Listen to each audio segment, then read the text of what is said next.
What's going on, everybody? This is James Grandmaster Facts Boyce, and you're here for another Facts Project. Today, special guest, once again, my brother, Lonzo Starr from Konkret Comics. We're here to talk about Akolyte's hardcover, or better yet, first volume. I have the convention exclusive. He is now putting out the full volume on Kickstarter as of right now. Thank you for being here again, brother. Hey, man, it's always a pleasure to come back here. One of my favorite shows in the world, man. He's lying. Nah, man. Grandmaster Facts has been a statue in the community for a minute, man.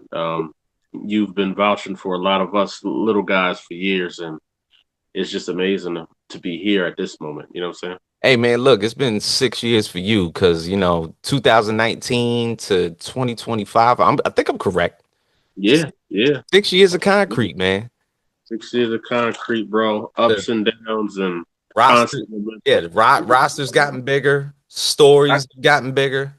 I can't really say it's been down. It's just constantly moving upward, no matter what the piece is. Sometimes the speed drops a little bit. Sometimes it speeds up, but we haven't gone backwards, and that's the great thing. Word. Now, of course, 2019 Absolver, Akolyte, Odina being the flagship characters that you push forward with Konkret. And you know what I'm saying? What you could have did, you could have been really selfish because, this being the first volume, full 6 issues going into this particular book, 6 years to get here. You could have easily said, you know what, I'm gonna hold everybody's projects back because I'm gonna get my own shit off and do, I'm gonna get my 6 issues done in probably like 3 years rather than 6. Right. Instead, you chose to, put a lot of people before yourself, bolster the company, had a lot more rosters, a lot more stories. Yeah. And now you're a formidable company that is, of course, highly regarded. And definitely people are looking for what you guys are doing day in and day out, year after year. Yeah, no, it's, starting this comic book journey, the mission was never just about me. It was about creating something that it was creating something that's larger than life, like the way we view Marvel and DC. So that's the furthest imagination we kind of view in comic book world, and we never had something like that for ourselves. Yeah. And so my mission was never to take this journey by myself. It was always to create a community, a tribe of people that had the same mission and mindset. And luckily, I was able to find some great people on that journey in Jamil with Absolver and Anaji with Odina, with Lau with Watchmen, Jari with Deja Vu, Daniel with Andy Starboy and Tenok. You know what I mean? We can just keep going. Yeah. All these people had that mission to want to create something that would be in their legacy forever. And I just had that privilege, man. And I think actually taking my time with Akolyte was the best thing because I didn't have the resources to put that type of money behind his marketing and branding to drop an issue 1 and sell 1 million copies. That's impossible. Yeah. But, when you first start in a comic, you don't know if you're going to make it to book 2. You know what I'm saying? It's true. It's true. So the fact that, to have a full arc and having the ability to basically pump out a volume for a lot of people in the indie world, that's kind of, not to say that it's forbidden, but you have to have a good business sense in order for you to do that. Yeah, because at the end of the day, the readers dictate if you keep going. You know what I'm saying? Some people if you're just creating this for like a hobby, not really worried about the finances, you write as money as you want, put out as many as you want. Yeah. This is what you want to do. Now, if you're doing it because you love it and you want to make money, you have to listen to the readers. If the readers aren't subscribing to it, should you continue it, or you got to make an adjustment to make them like it? We see the big 2 do it all the time. They'll drop a series of a character. It won't do too good. They'll scrap it and create another one. You know what I mean? Same character, but they'll scrap it and just do a whole nother storyline. Luckily, we haven't had to do that here at Konkret with any of the titles. Right. And then even the thing with Kickstarter, because some Kickstarters hit or miss. You don't know what you're gonna get. Some cats will get their Yeah. money, and you don't hear from them motherfuckers no more. Currently, I think our record stands. We're 22 Kickstarters in. It's all successful. 22 for 22, man. That's a good batting average. That's a 22 to thousand. 22, 22 to 22 is kind of crazy, man. It doesn't seem like it's been that many because we just do them. But I guess when you think about it over the years, we're dropping like what, like 5 or 6 a year, damn near. Mm-hmm. So I guess average, you know what I'm saying? Our average is like 5 or 6 a year. So Side note, why don't you guys aim higher goal wise for your Kickstarters? it's because our Kickstarters aren't about the production. It's Okay. really pre-orders. It's really just we realized that Kickstarter is like a whole nother community of people that don't shop for books outside of Kickstarter. So they want their that's how they order it. Hmm. And we tried it. We did straight the website drops, and it I didn't have remember. the same transaction as the Kickstarter. So we, just trying to understand it. Like, do y'all guys are y'all comfortable with Kickstarter? That's where y'all want to buy it at, or do you prefer to meet us at cons? And this year we really discovered like the con market, Kickstarter market, web order market, they're just completely different communities. Hmm. And Kickstarter, I didn't do an Acolyte Kickstarter. I think I only did Acolyte number 3, and then I skipped 4 and I went to Acolyte number 5. Yeah. Once I dropped this Kickstarter, there was so many people on Kickstarter that didn't know I went beyond Acolyte 3. And I was, Hmm. you know what I mean? So it's that. So to answer your question, the goal is never really about the book production. It's our books are done already. Yeah. We already invested that money. We just want to get the books out to you guys in a special volume to help us get back our investment that we put down already. So Mm. Okay. Well, let's talk about this right here. So obviously, I have the full volume because you actually put out a convention exclusive for 2025 earlier this year that gave us like the first glimpse of the volume that was going to be put out. Right now, that's on Kickstarter is right, the full volume, the basically the regular full volume that's currently out on Kickstarter currently. yes, sir, yes, sir. What So I this have is never coming out again. Yeah, so the book you got behind you, that's the convention exclusive. It was a connected cover, so that cover is connected with the Deja Vu trade, Odina trade, and the Absolver trade. And it was a one-time 2025 thing that we wanted to do something special for our convention goers, and we Hmm. put it out to the public for the people that don't get to meet us at conventions. So if you weren't able to meet us at conventions, you could have got it on that one-time Kickstarter. But outside of that, the only way you could get that book right there is at a convention. And I Mm. think that's what made it special. You know what I'm saying? With the volume right now, this is the official volume one standard issue of Acolyte 1 through 6. Mm. And I have that special Star Wars cover in there that's so I near saw and dear to that, my heart. and that's I had to cop that. It's so it's crazy that when I looked at that cover, that iconic Star Wars cover, I had exactly the same amount of characters that I could put in there, so I could fill every single space. Damn. You know what I mean? And I just God had put that in front of me. He said, "Man, make something that the fans will really connect with, something that inspired you, and put it out in the first volume as a trade, as an exclusive trade cover." Yeah. Uh, you know, By the way, who made that cover again? my main artist, Bruno Bruno Lima. Lima. He Bruno does Lima all. been around since the beginning. He's the main artist for Acolyte from issues 1 through 6. He's done every page in there. Him and my colorist Matheus, my letterer Mason. I work with the insane team the entire volume. So this book is very cohesive. Very, I'm very proud of that actually. Like, because Yeah. it's rare that you see books like that where it's like one art team fully. Usually it's a couple jumping around. Hmm. You Yeah, know? because you would think, and also given the fact 6 years, you kept the Yeah. same creative team for 6 years. Yeah, it's been. We had a couple moments.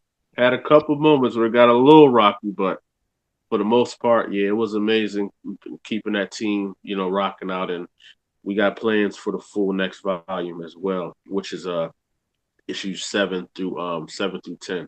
So you know All what I right, mean? so to get into the story, of course, if anybody had a chance to read issue 1 of Acolyte, uh, a young man comes to the realization that he is of a high regard and of intergalactic royalty because he is the son of Supreme. Yeah, And all of a sudden, this brings him on the most ultimate of cosmic adventures. But he's a protector of Earth as well. yeah, So the thing is, the conflicts that he pursues between each of these six issues are not only what he is suffering from on Earth, because it's a whole nother thing. People don't like the fact that their convenience is being intruded on by somebody of these otherworldly powers. But yet yeah, he even has conflicts with these alien intergalactic beings. yeah. So there's a lot going here. So, but break it down for us. The story of Acolyte. Well, for one, I wanted to create a character that was grounded and cosmic and very adventurous, Hmm. right? I grew up a big Silver Surfer fan, and I'm a big Superman fan, but I found it hard to relate to either of them Hmm. because one is super cosmic but has no home. Right. The other one is super cosmic but chooses never to leave Earth. So, Hmm. you know what I'm saying? Well, where do you fit in the middle and be everything? And that's what I want to act like to be. So, it starts off with a young man that suffers a tragic loss in the earlier beginnings of his origin, which altered his perception of feeling weak, feeling vulnerable, feeling like he couldn't do something in a moment, and he never wants to feel that again. And that sparked something inside of him that he didn't know was in there. And at that same exact moment, his cosmic father sensed his energy, like, "Oh, I didn't know my boy was here. Hold on, let me go and send somebody to go get him because I'm he gonna go don't get know my who he boy. is. He don't know who he is. You know what I'm Right. saying? And one of my favorite pieces to that is how I explain how it's not like a direct like man impregnate woman child. Hmm. It's the DNA had to spread through generations before Hmm. it sprouted out into Acolyte. I think Uh, that's very unique. You know what I'm saying? Like what his father, what his cosmic father did, hmm. that was that was 20 something thousand years ago. Right. That was mad long ago. You know what I'm saying? So that just I wanted to show how significant and special Dimitri was that it sparked up in him. It could have been anybody in his bloodline, you know? Or now the thing is, of course, him becoming this son of the Supreme, uh, he then becomes almost like a protector of Earth, Yeah, and essentially, Earth holds a little bit of a vessel itself, and that's something that's yet to be seen because in issue 2, you learn of the key to Ka subliminally yeah, until we get to like issue 3 to where we get the confirmation from the yeah, children of chaos who are revealing the fact that Earth has pretty much they've been searching for this for God knows how long, and then pretty much right. out of nowhere, it's like it's this dirty ass planet down here. Yeah, right, right, right. Yeah, they definitely was driving through the space and saw Kensington just sitting on a map. And they're like, "Yo, what?" Oh, why Kensington? Damn. But I find it cool because in um in that issue where the Children of Chaos do show up, they in their mindset, Earth was just a low level planet with nothing of threat level to them. They were just gonna come here, slap some people around, take what they wanted, and go. So Mhm. when they saw Acolyte, it was like both of them. Acolyte was he was I guess miscalculating them the same Mhm. way they were miscalculating who he was Right. because he knows who he is, so Yep. he has that confidence. Like I don't care who you are, like what I mean. I'm the son of the supreme. I know I got powers. I've been holding it down on Earth for a long time. Who's gonna stop me? And the children of chaos were like, "You're just an Earthling. What could you possibly do to us?" So that Right. clash was like both of them learning, like, "Wait a minute, what is going on here?" And that really expanded Acolyte's mind in that moment. He had to realize he can't be playing around with everybody. Mm-hmm. You know, he's used to not having problems. It's You know what true. I'm saying? He's very used to it. So when you come here and these people you punch and keep getting up, you Mm-hmm. gotta thinking like, damn, am I not? Do I hit hard enough, or Right. is like what's Or going on? or is he even pulling his punches? Exactly. Exactly. And I did want to. Some people, when they see Acolyte, sometimes they think it's lightning power that he has Mm-hmm. because it's blue and because of how it shines. But what Acolyte possesses is a power called the Kokora, which is actually the manipulation of dark matter. So Mm, his father is the embodiment of dark matter. It's one of the primary elements that spark the universe, which are the Supremes in human form. You know what I'm saying? damn. So the Kokora is dark matter. It just manifested around him. So the way he flies, the energy he uses, his suit is made out of it. Everything about him is infused by dark matter. So he's just manipulating the matter around him. Shoots it as an energy, shoots it out of his eyes. It enhances his muscles. This is where his strength comes from. So just all the above. Now these cosmic threats aren't the only thing that he faces because literally on Earth there's a bout of jealousy towards a Lex Lutheran type of character by Mr. Block.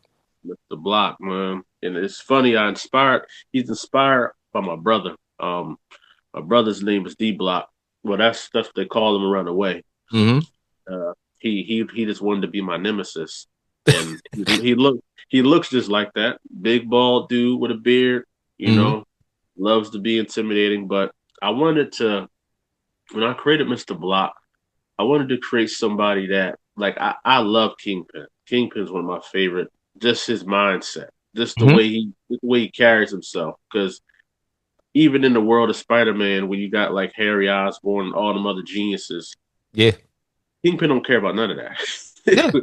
He don't care about none of that. I got the money. Can you make this or not? If you're not gonna make it, I'm gonna make you make it. And Right. that's it. But I Hey, wanted to, it's funny you you know, say that because like right at the I think it was the beginning of issue two or yeah the beginning of issue two where he saw his power set he just made a phone call and was like just get me something built as quickly as possible. right? Yeah, and that's it. And I wanted, but the thing that's really triggering about Mr. Block is that he is one of the top smartest men in the comic universe. Like Right. he's up there. He's up there in the top three easily. So he's a guy that's so intellectual and so sound. He can run for president, but he's also running the streets as well as the top supplier for whatever they need. Damn. So he's a very intimidating guy, and the fact that Acolyte pissed him off, Yeah. dangerous. You know what I mean? But I guess Block the pissed off a few most because it almost served that what is it Acolyte actually like joined in the ranks of having like a partner for a short while in issue three. Oh yeah, in issue three, we introduced my guy, man. Well, one of my favorites, a fan favorite as well. My guy Sith Row, Mm-hmm. aka the most dangerous weapon in the on Earth. You know what I'm saying? In Sith Row, we got to see a lot more of him in issue four. Issue four is basically a Sith Row book, It's a yeah, it's a whole Sith Row episode. and that's actually to it was designed that way because that's a spinoff into his solo run to where Okay. he's going to go on. Because his main, you got a snippet of his main op in issue two, which is that corporate Reese dude. Mm-hmm. He was doing the facility with all the TVs, watching Acolyte and his events. Yep. So General Reese is he's like an evil a man. He's like Amanda Waller, Nick Fury level kind of Yeah. guy. Has clearance to do whatever he wants. He don't answer to nobody. He can go into any department and say, "All right, I got it." You know what I mean? Hop out of here. So he's hyper focused on superheroes right now, and Acolyte's causing a problem. And so it's kind of like in the same context that Amanda Waller hates metahumans. Yeah, yeah, I guess so. But his mindset is more so you either working for me or you're not working at all. You know. Ah. So when you see the collaborations between Mr. Block and General Reese, it starts getting really dangerous. It starts Okay. getting really dangerous. But And you but but for even that. so, like when we're talking about like Acolyte making the moves to basically like, okay, I'm gonna help everybody out on Earth, just make sure y'all cool for a little bit because I got to split. Yeah, yeah, And then eventually, this is where the whole cosmic version of Acolyte starts to happen. It's funny because that was I was waiting so long to get there because I couldn't. You reading the book, you seeing the flow. It wouldn't have made sense for him to leave, um, right at issue 2, like Oh just yeah. going to blah blah. Because I still had a world to build. I still Yep. had a lot of world building to do. And I wanted it to feel real, so that's why I dedicated issue 3 to a fight on Earth. Introduce you to some new heroes. Issue 4, you get to introduced to another hero. Get to see more of the governmental side, Hmm. and because I knew when he leaves the space. You know what I mean? It's a whole nother level of like Yeah. content out there. Yeah, because And he even told Cithro, he was like, don't worry, I'll be back. Just hold it down for a little bit. I was like, at this point, after issue 6, I'm like, I don't even know when old boy coming back. you don't even know.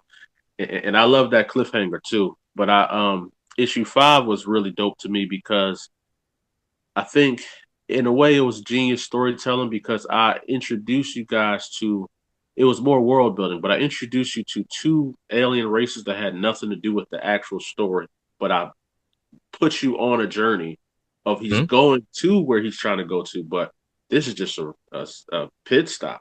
This is Yeah. just like just a just something that happened. So, and You know? that's the thing. He's leaving Earth just trying to just reach his destination, which is Avalon 6. Yeah. And then he gets introduced to the Theranujan Empire. Yes, sir.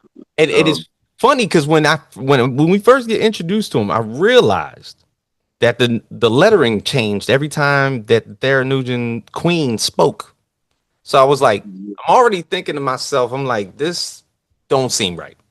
yeah. No, they're really dope. They're an alien race that's just tired of getting bullied. As you see, they were on the run. They were just Yeah. trying to get somewhere, get away from what's been haunting them. Right. And they were cloaked out. They were cloaked. But when they Hmm. saw Acolyte, they were like, they didn't know what he was, so they just shot at him. So you just shoot him down, and let's keep it moving. And but he he made a little quick work of their little weaponry and said, "Yo, like, what I mean, are y'all good? Like, Right. what's happening here?" But yet And then the there was that cliffhanger though, because the second that they realize that they're safe again, their shields yeah, are up, they take off, Acolyte flies away, and they start talking about not even the Moonwalker himself could realize exactly who exactly we really were. yeah, yeah. Well, they it wasn't about who they were; it was about what they had Right. in the ship. So basically, they they're tired of being bullied, and Mhm. they've been designing a being to be able to And, protect it. So if that being is going to be good or bad, we don't know yet. But that's the Easter egg right there. You know what I mean? and is that last page the creation of the Zenith? So the Zenith is an entity in itself. That right there, that's a threat for the icons. That's when the team is formed. All Hmm. the great heroes of Earth are together. That's a threat for them. But that threat, Zenith, is I can only compare it to something along the lines of like a Brainiac level, something Mm. that you just can't fathom. That just wants to eat energy. So it's like a Galactus, but a more of a robot type Mm. of vibe. I was Kind like of like a Unicron. like that thing on that Tom Cruise movie. What was that Oh, one called? the Edge of Tomorrow, that joint. Not Edge of Tomorrow. Remember the other one where he was he thought he was an agent saving like getting people off Earth, but Hmm. he was really a clone. I don't think it wasn't called Edge of Tomorrow. It was called something else. Damn. So the one that Edge of Tomorrow was the time jumping one. Yeah, that was the one. Every time he died, he went back to the same scenario. It was like a Groundhog Day type deal. The Tom Cruise one I'm talking about, it had Morgan Freeman was in it. And Okay. remember, Oh, it was like a yeah, ship up that I was just do. stuff. Yep. You know what I'm saying? Now you gonna have me like look this I up. forget what the name of that one is, man. But I love that movie. Yeah, yo, and that's my type of sci-fi. Like when we're Mm. like looking at like stuff like that, uh, Yeah, I have Oblivion. a Oblivion, classic movie. So when I was creating that villain, and my boy was like, "Yo, you ever see that Tom Cruise movie, Oblivion, blah blah blah?" And I said, "I remember it." Then when I watched it again, I said, "Damn, that is very similar to what I was trying to create." Yeah. But I loved in that Tom Cruise movie. They didn't give it no backstory and nothing. It was Yep. just like the war had already happened. We Right. just it was just something in space, and Tom was so manipulated he didn't even know he was a clone. No. Brilliant movie, man. Word. Um, So that threat that I made in that book is more along the lines of something that's going to be coming down the road, and I hinted that it that was the first time it felt Acolyte's signature. So now it's like, oh, I like that signature.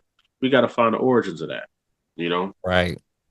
So yeah, yeah, So, and the thing is, like, that being something that's pretty much in the works later down the line, yeah. we still haven't even gotten to like the big bad. I mean, we got a glimpse of her. I think it was issue two or issue. It was issue one. Yeah, I showed her at the end It, of issue one. yeah, at the end of issue one, we got introduced to Velis. Yeah, And she was basically that was when I think the Children of Chaos let her know that the key to Kai was on Earth. yeah, And then yeah. we finally get to her because of he finally does reach Avalon 6. He gets reunited Mm-hmm. with his old mentor.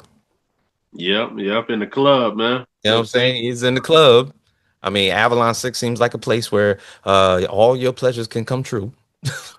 Which is dope too, because you know the origin of that club too. You know, I we do. haven't announced that yet, but that, you know what I mean? I do. yeah, yeah, Yeah, so and when we're talking about like that particular place, and it was just supposed to be a powwow um between him which and is cool to get some information. that's it, just some info, and then I'm gonna come back to Earth. But no, because the Children of Chaos have evolved. They basically garnered up more I guess adversaries and collected this ball of enemies called the Dark Cabal.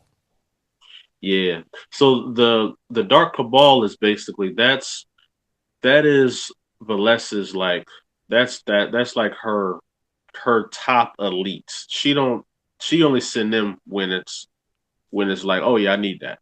Yeah, You know what I mean? So her whole army. The cool thing about Valesse is everybody that's with her are people she conquered. yeah. Some of them came willingly, others are there because if you either save your planet, work for me, or I'm just going to take your planet. So Like what you the want to do? like the Black Order. Exactly right. So some of them love what they do. They love Oh, being there. that seems like it. Others are like, and I started planting. I planted a little seeds in that. I don't know if you saw how Valesse was talking to Vortex, who is the Mhm. leader of the Black Cabal, because Yeah, she don't really treat her with too much respect. Like she treats her like a like a stepchild. You know what I dog. mean? So, because I got plans for something there too. You know what I'm saying? Okay. but but yeah, no. So when she came back to report to Valesse, she was disappointed. Like, yo, Yeah. y'all are supposed to be, y'all supposed to like, you went to Earth and had a problem. Like, come on, Now, stop now, it. now, what can you tell us about Velez? Valesse is Valesse is a woman who was raised as an orphan, raised by the most darkest pirates Mm-hmm. in the cosmos, and to be the leader of the Dark Cabal, which was the name of the whole cabal that raised her.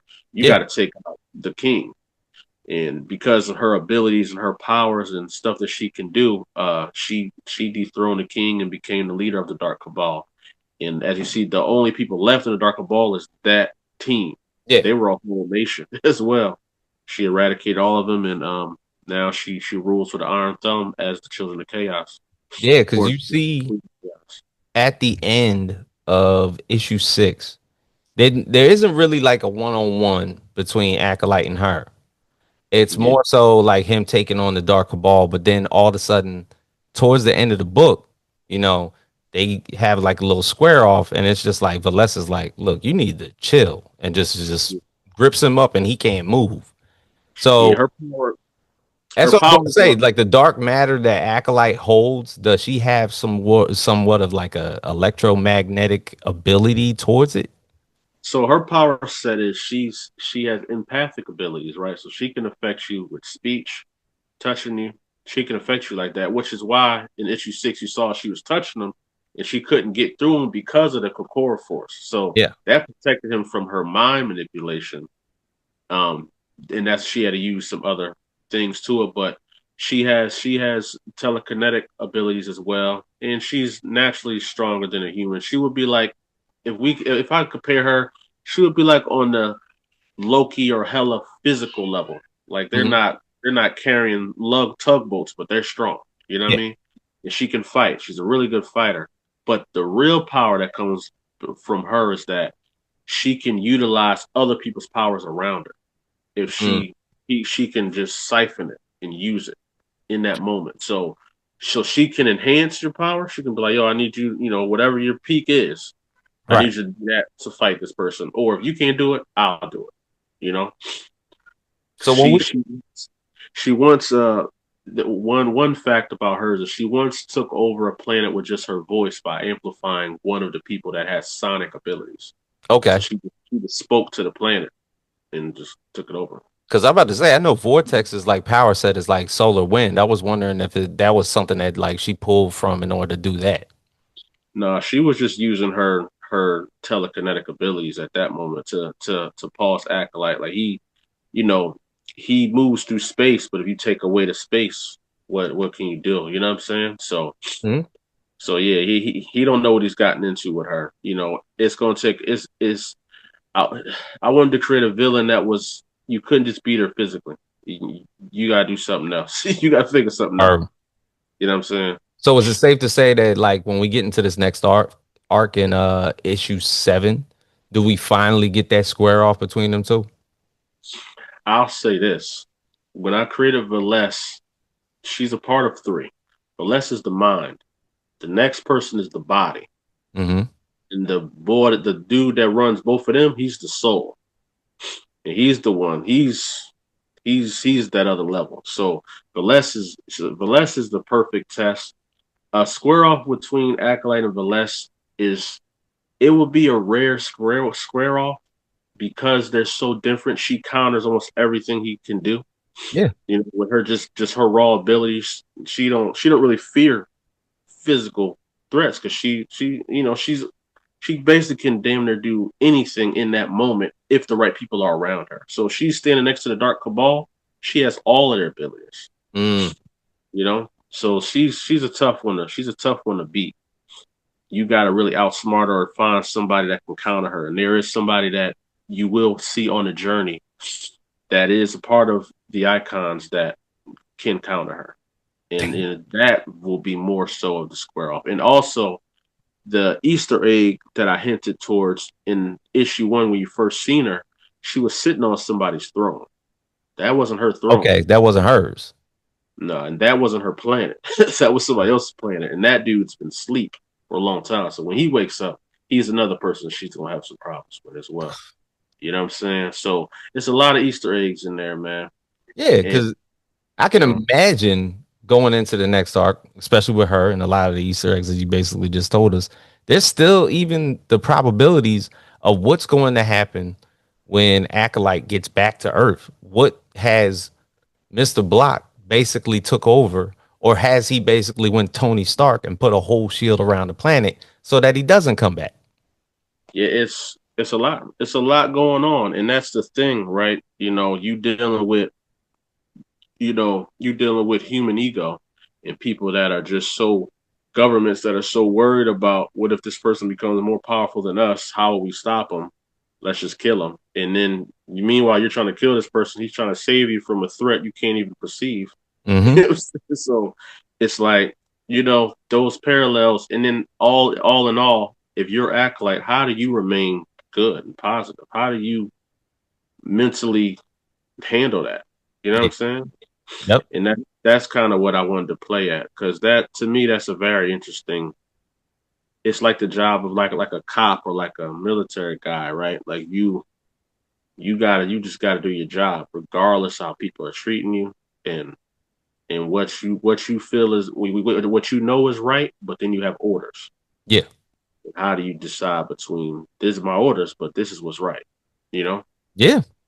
Now now you're saying the this next arc, because you went through 6 issues, and that your next arc is going to be 7 through 10. So not as big as the other one. So it's not going to go a whole another 6 issues. It's going to go another four. Well, four. yeah, four because I wanted to. 10 is a big issue. Hmm. You know, what I mean? I wanted this second part to end on 10, and it's gonna be a banger too. It's a big one. I mean, it's gonna be some tear jerking in that joint. Oh shit, I man. don't I don't know. Like I'm building up to it. You know what I'm saying? It's gonna be one of them. It's gonna be one of them because I think what I'm gonna do after when I get to issue 10, um, well I don't want to spoil it, but Hmm. a big that sparks the big invasion arc Gotcha. right there. You know what I'm saying? He because him from 7 to 10 is him trying to get back to Earth. So on that journey back, Yeah. it's adventurous. It gets real. But and the thing is, it should, and you would think that like somebody like Mr. Block, seeing not only like somebody of Earth with some otherworldly powers, and then also some, actually intrusionary Yeah, aliens arriving, that he would want to like kind of like help Acolyte out. yeah, yeah. Well, it's all political. You know what I mean? It He is. don't care about none of that. He just he about to run. He about to run for office, man. You know what Oh I'm saying? man. He gonna try to ploy it. He's a quote unquote a mob boss. He gonna try to squeeze the opposition any way he can, right? Yep. So he may not necessarily have a problem with Acolyte. He just can't control him. So he's Yeah. like, let me make the world crazy for him and then get him on my side and then he could be my right hand. Mhm. That's like the mindset of Mr. Block. He moves his pieces like a chessboard. It's not really about the person. Now it may start to become that because Acolyte's going to really get on his nerves, this skin. It may become that personality, John. Like I never truly understood what Lex's obsession with Superman was. Was it just he just didn't like him? Like, why was like how come he was on that wave with him? Jealousy. That somebody could just be like somebody like Lex worked his way up to his position, and he felt like I should reap all the rewards off of basically the intellect that I have, the moving up the ranks that I have, the starting my own company. I'm like this national entrepreneur, this worldly global entrepreneur, and Yeah, I should be revered for it because I'm like one of the smartest people on earth. Where this dude just gets to be born with some powers and everybody loves him. They're everybody like, I loves. should be the story here, not that guy. I feel like it's. I understand it, but then also Superman never he never got in the way of Lex's. Like Lex was still him. He was still the guy. He Yeah. didn't. He was still getting loved and praised. Like he, you know what I'm saying. Yeah. I don't know why he was hating Superman. Like Soup messed with his money. You know what I'm saying? Like, but after a while, Lex was about his money, and government contracts, the military contracts that basically he was making money off of. Some of that stuff got siphoned because why do we need to build all this shit if we just have Superman? yeah. You know what I'm saying? So you mess with my money. Now, was Superman fighting? Superman fought for the world, though, right? He didn't He fight for the did. country, Yeah, he right? did fight for he fought for the world. So the thing is, like even in that new Superman movie, Lex is trying to do a government contract in a whole nother country and set up Yeah, shop somewhere else. And then it gets basically baller blocked by yeah, the actions of Superman. yeah. It's like So it this starts guy affecting did. other people. It starts affecting other people's money, Yeah, man, you mess with see my money, man. that's exactly how I view like Mr. Block and these entities like that. Like it's really not about Acolyte. It's like you're getting in the way of me just doing my thing. Yeah, like look, You gotta go. everything was perfectly fine till you showed up. you gotta you gotta go. Yeah. Yeah. No, I definitely like that because in issue when he fought the Children of Chaos for the first time, that was the first time people got like a long viewing of Acolyte doing something. Because Hmm. before it was just petty stuff, saving people. little stuff here and there. It wasn't nothing huge to that level where the world was watching. It Yeah, was more like a Sapphire City like secret. Like the world knew of these rumors of this guy flying around, but they never got to really lock eyes on him. They yeah, don't know if he's human. They don't know what he is. yep. This time, you have to see like what he is. He You just know, your regular local record producer trying to get his artists to be names in throughout the world by their music. That's it. oh yeah, so what one of my favorite moments was in this volume was finally getting to show my man Kalan put that work in. Mm-hmm. Kalan versus Crimson Echo. Crimson Echo was one of my favorite villains as well. That's part of the Dark Cabal, which as you see, he can multiply, Yeah. create for himself. He's a ninja. But the hint that I had in their fight when they were when Kalan and him were fighting, Kalan was like, "Yo, I know this style, man. I know Like, this style." yeah, maybe you should ask whoever taught you this where you learned it from. And because that right there is another spinoff from I plant seeds Ah, in my little see, yeah, spinoff. you be planting your seeds.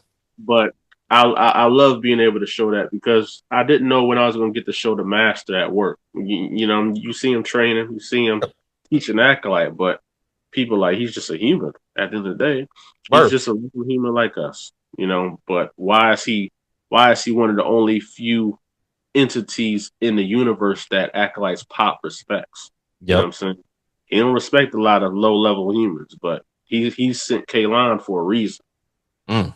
I wanted to show that. You know what I'm saying? Right. And Kalon being his mentor, like even when I think in issue 6 when they were having that conversation at the bar, he's like, "Look, don't fuck around and let me show off your true colors in this joint." Right, right. You know, like Oh yeah, you think you out here stomping everybody out. right, right. Yeah, don't get it twisted. You know what I'm saying? Because I'm still him. So Word. I, I just wanted to show that because that was something I really didn't like when you're writing these comics. You know what I mean?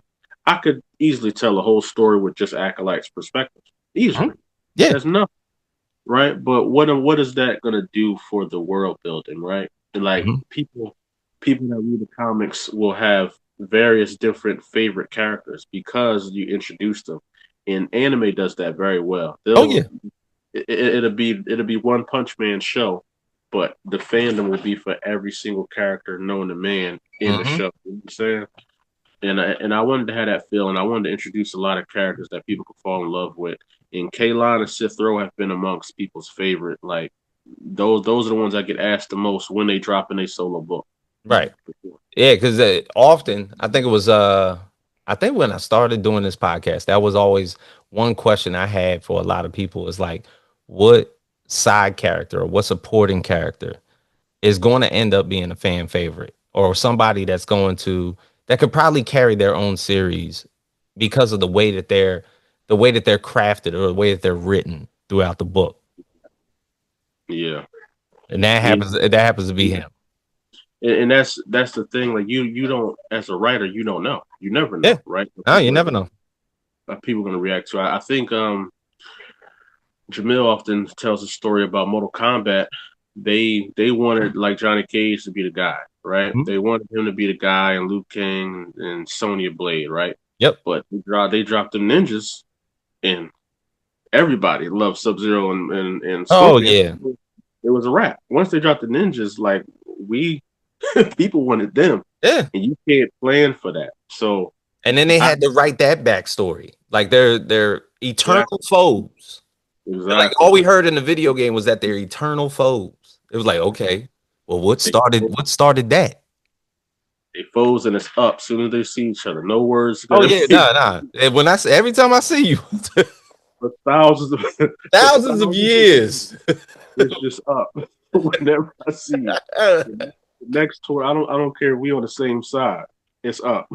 Oh man, if I see you across the street, that's it. Don't let me see you in this back room, stretching. That's It's literally what up. it is. So And yeah, Liu Kang was like the hero in the first one, and then yeah, Johnny Cage the second one, but you still had Scorpion and Sub Zero.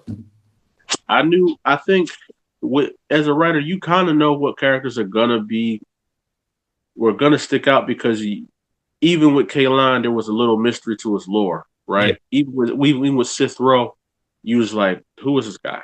Yeah. Why he's dope? What is he doing? And how did him and Acolyte Right. become cool? And It's that's another thing it's still I that. hate, We don't know. you know. And that's a cool thing because it's all centered around Reese.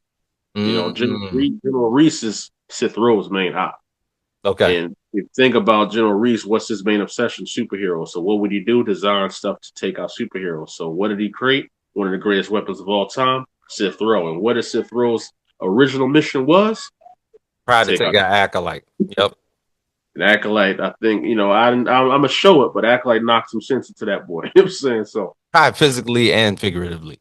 but, that's something I'm definitely going to tell. And on the Sith Row solo, I'm probably going to lead it from that point. But everything I create is connected. Nothing is by accident. I'm real intentional about the characters I show you. If you see a character, it's for a reason. I ain't just make them just to make them and just throw somebody. Every single person you saw leads to something else. Mm-hmm. Every, you know what I mean? And I think that's what I love most about the story because I wrote it as a fan. You Yeah. know, I write the story as a fan. Like, what's gonna keep me on the edge of my seat, Yeah. and I'm on the edge of my seat. And it's not even some of the characters. I mean, some of the settings, because we talked about Avalon 6. Avalon 6, the world in itself. It's a That's a world, whole world in a itself. whole nother world. With a whole government, police, and other aliens going there, other stories. Me and you've talked in private about multitude of Oh different yeah. spin-offs just from that planet alone. Yep. You know, and that's the beauty of just creating these stories, man. You're really creating a whole universe, and that's what I wanted to do with Acolyte. How to create a character that was grounded, but their ceiling was incalculable. Right. I can take Acolyte anywhere. He could be multiversal. Yeah. He could be interdimensional. He can go anywhere. Or I could keep him on Earth, and I got plenty of threats there too. This is true. This is true. Now, running this business, and I've often talked to you about it. A lot of people that are in the indie world have to, of course, have to do a 50-50, their creative side versus their business side. But the thing is, you have a business in this, like a whole publishing company. And does it often conflict with your creative side and making this comic? Not necessarily. If it conflicts more personal time, you Hmm. know, because once you enter at this level, there's no in between. Like we went too far to just be like, all right, y'all, you pack it up, close shop up. We made our mark. Now let's just leave. No, I want this to last well beyond my physical presence on this plane. By the time we get older, maybe we put a computer chip in something else and just live forever with our consciousness, right? Right. But you know, I this is about legacy for me. I really wanted to create something that long exceeded my existence on this plane, and I wanted Acolyte to be one of those characters that also, you know, can live forever. Every character on Concrete, that's the vision I have for him. Every Yeah. creator, it's all about, to me, it's about legacy. So the only time business and creativity really gets in the way is really just time. Because like we said in the beginning of this interview, to be able to get to issue 2 and 3 means the story is being received well. People are Yeah. accepted. So the business of that part, if people like the story, that's not the issue no more. Right. Now it's about how to get them out faster. Yep. How to get more Yeah. money to get them out faster to keep telling the story that people are interested in. Yep. You know what I mean? And keep the story relevant. And I think that's the yin and yang of it. Obviously money is the main op here. Money is the main op here. With the right amount of money, you could do any. With the right amount of money, I could just produce the whole entire series and just schedule it to drop Yeah. when it needs to drop. Right. But that ain't the case yet. No. And when it is, there will be signs. There will Okay. be. There There would be signs. They were like, you're dropping 3 books in 3 months. You know that? yeah, there will be notifications that y'all be like something happened, something changed here. Speaking of that, New York Comic Con was last week. Well, shit, 2 weeks ago. So Baltimore Con was Baltimore last. Con was last week, and Well, it, this weekend was Baltimore Con. Last week it last was New week York. was New York Comic Con. So how were the two? You went to both. I can answer this a couple ways. Okay. It So was New York, New York, New York was exciting, liberating, tiring, hiring. exhausting. So all of Four days. all of Who were you taking? You were tabling? no, yeah, it was a table. Small press. Jari, Jamil, and Anaji were all there. Um, Wow. the con itself isn't what's the tiring part. It's the travel. It's the getting there in the morning, dealing with that New York hustle and bustle, and it's a lot, man. It's Did a you go lot. home? Did you go home every day? Oh no, so we stayed over the bridge right in like the Hoboken Okay. Hackensack area. Got you. Hackensack area. You know what I'm saying? This made more sense. Too expensive to stay up over the New York side, but you know, and like, cause what sometimes people don't understand is when you do these cons, when you really doing these cons, like when the show is over and you get back to your spot, before you know it, you're waking up to go back the next day. Like Mhm.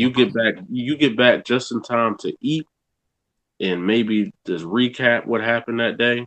Yeah. Then you're waking up early as hell because Mhm. the floor opens at like 9:30, Yeah. and that's for VIPs. So we gotta be there. We gotta leave at least 7:30 Mm. to be there, and get set up and do what we gotta do and make sure the electronics are working. So that's the draining part of it. The love part is just meeting people and talking to people. People so excited to meet us and the reoccurring fans. It's nothing better than when somebody come up.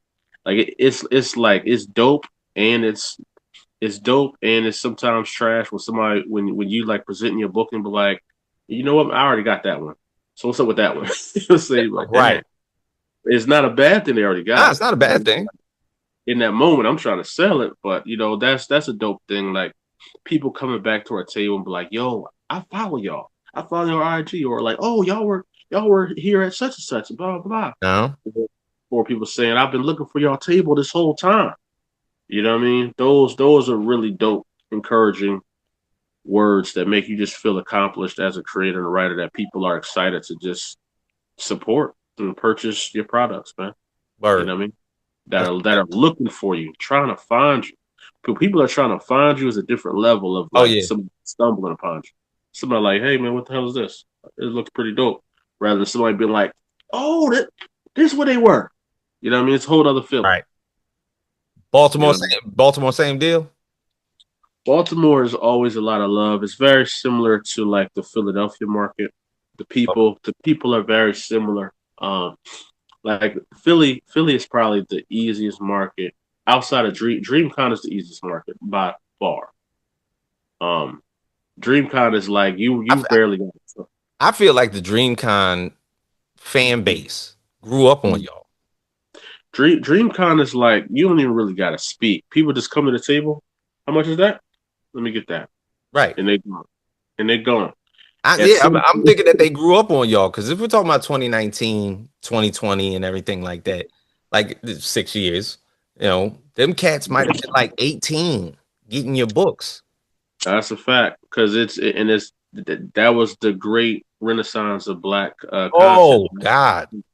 Because isn't that kind of when RDC World started and stuff like that? Like, Yeah. aren't everything kind of started in that Everybody started the 2019? same time. So and everybody's leveling up at the same. Like every year, we see everybody just doing major things. Mm. And yeah, DreamCon has been. We joke about this in Concrete. We need about 4 DreamCons a year. Like we need a con that's similar to that. If Right. because it's like if I can imagine what Black Wall Street was like back in the day, that's what I think that is. Like Right. you're talking about for Black creators, that's it right there. Mm. That's like That's like any and everybody in this community that looks like you is there, Mm, and they want to meet you. They want to network. It ain't no bouginess. Ain't none of that.